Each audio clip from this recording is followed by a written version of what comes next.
বিএনপির সিনিয়র যুগ্ম মহাসচিব রুহুল কবির রিজভী বলেছেন, অন্তর্বর্তীকালীন সরকারের আচরণ বড়ই অদ্ভুত।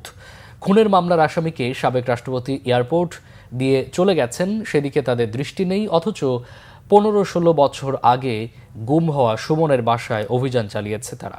শনিবার রাজধানী শহীদ সোহরাওয়ার্দী মেডিকেল কলেজের 19তম প্রতিষ্ঠাবার্ষিকী উপলক্ষে এক আলোচনা সভায় তিনি এসব কথা বলেন। রিজভী বলেন, একটা দায়িত্বশীল নির্বাচিত সরকার থাকলেই তাদের জনগণের কাছে জবাবদিহি থাকে। শেখ হাসিনার সেটি ছিল না, যার ফলে শেখ হাসিনা একটার পর একটা ন্যারেটিভ তৈরি করতেন। অপপ্রচার করে নাশকতার কথা বলে, জঙ্গির কথা বলে এই কাজগুলো করেছেন। এখনও শেখ হাসিনারাই পুনরাবৃত্তি হচ্ছে বলে অভিযোগ করেন রিজভী।